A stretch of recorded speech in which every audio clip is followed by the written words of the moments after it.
अलाउद्दीन खिलजी दशमलव प्रणाली लाया। दूसरा, घोड़ा को दागने का प्रथा इसी के द्वारा लाया। घोड़ा को दागने का प्रथा इसी के द्वारा लाया।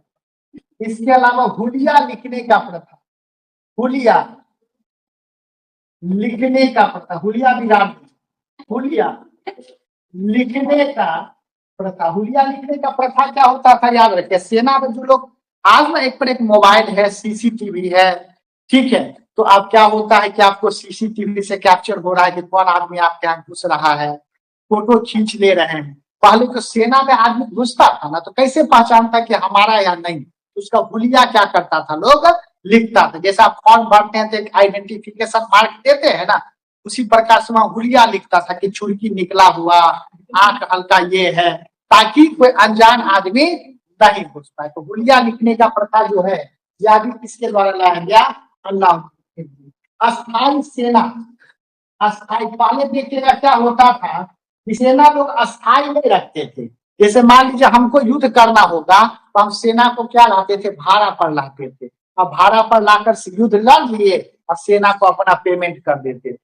लेकिन अलाउद्दीन खिलजी सेना को अस्थाई बना दिया कि हमेशा वो क्या रहता था, सेना रहता था।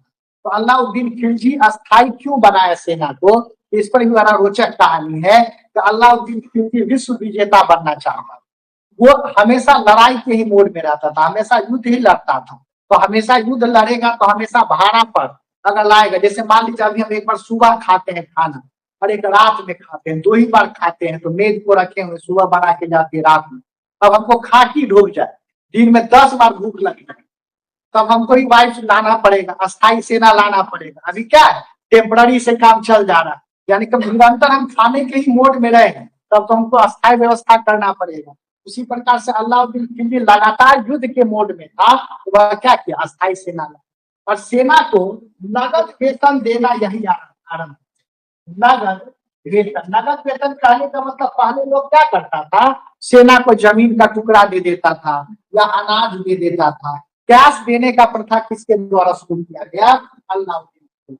और अलाउद्दीन खिलजी जो है वो सिकंदर शाही का था, सिकंदर ए शाही, यानी कि दूसरा सिकंदर खुद को कहता था। याद रखिएगा, पूछ देगा कौन सा ऐसा शासक है जो खुद को दूसरा सिकंदर कहता था, वह कौन है, अलाउद्दीन खिलजी है। इसके अलावा भी बहुत सारा काम किया है, जैसे मूल्य नियंत्रण प्रणाली लाया, मूल्य नियंत्रण प्रणाली लाया, या इसी को बाजार नियंत्रण प्रणाली कहते हैं। या किसके द्वारा लाया गया था, अलाउद्दीन खिलजी के द्वारा। देखिए कितना कुछ हम लोग एक क्वेश्चन के माध्यम से सीख रहे हैं। यही एमसीक्यू का फायदा है बाबू, कि एक क्वेश्चन से आपको पूरा रिवीजन हो जाए। अगर आप खुद बनाते इसका आंसर क्या रख के चले जाते, अलाउद्दीन खिलजी।